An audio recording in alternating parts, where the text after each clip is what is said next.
जैसे हरिद्वार में हर की पौड़ी है, उसी तरह सिमरिया में भी जानकी, चूँकि मिथिला जगत जननी सीता की जन्मभूमि है, इसलिए जानकी के नाम पर, सीता जी के, माँ सीता के नाम पर, माँ जानकी के नाम पर जानकी पौड़ी के निर्माण के लिए कुंभ सेवा समिति 2011 से ही प्रयास कर रही है। और उस प्रयास का ही एक उस कड़ी में मैंने अक्टूबर में अपने केंद्रीय मंत्री और माननीय सांसद गिरिराज जी से दिल्ली में मिल करके उनको कहा था, और उसके बाद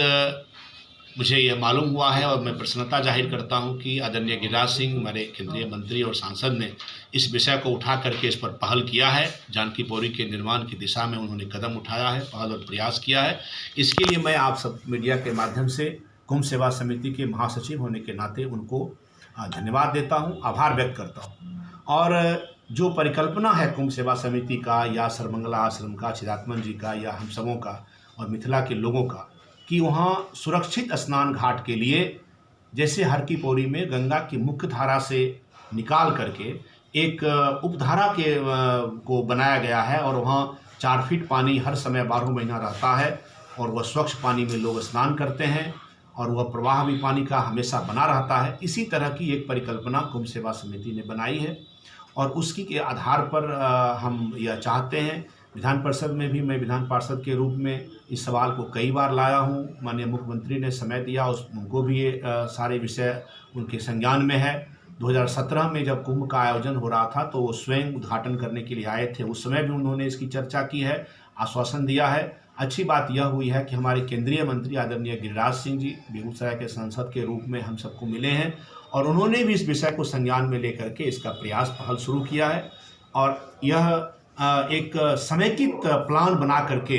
ताकि वहाँ कई चीज़ें हैं। एक तो आस्था का विषय है, वहाँ श्मशान है, जागृत श्मशान है, उसमें भी लोग बड़ी दूर से आते हैं, वहाँ भी उनको जो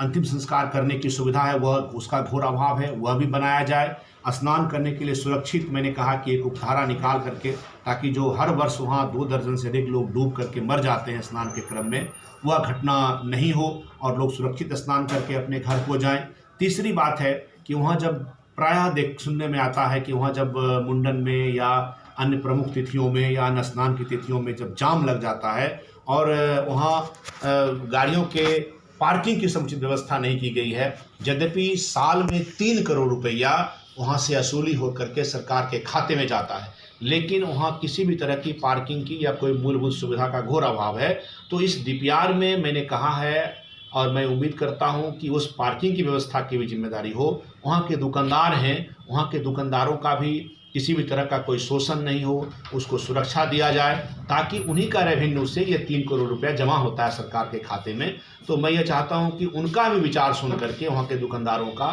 कि कैसे वहाँ हर साल कल्पवास होता है, तो कल्पवास में भी जो कल्पवास मेला आयोजन समिति के लोग हैं उनसे भी राय लेकर के एक समेकित डीपीआर बने, और जिसके तहत जो मूल बातें हैं, जानकी पौड़ी की बातें हैं, वो गंगा के पश्चिमी धार से एक उपधारा निकाल करके और फिर उसको पूर्व में गंगा के मुख्य धार में मिला दिया जाए, और इसी उपधारा में पानी एक निश्चित हाइट तक पानी रहेगा, ताकि लोग उसमें स्नान भी करें और डूबे भी नहीं, सुरक्षित महसूस करें। इन तमाम चीज़ों के लिए एक प्रयास बहुत पहले से प्रारंभ है। सरकार, बिहार की सरकार को भी संज्ञान में है, वह भी चाहती है कि यह निर्माण हो, और केंद्र सरकार में भी माननीय गिरिराज सिंह ने इस बात को रखा है। इसलिए मैं कुंभ सेवा समिति की ओर से उनके प्रति आभार व्यक्त करता हूँ। यह बेगूसराय में अगर यह बन जाता है तो पर्यटन के क्षेत्र में बेगूसराय को और पूरे मिथिला को बहुत बड़ा फायदा होने वाला है।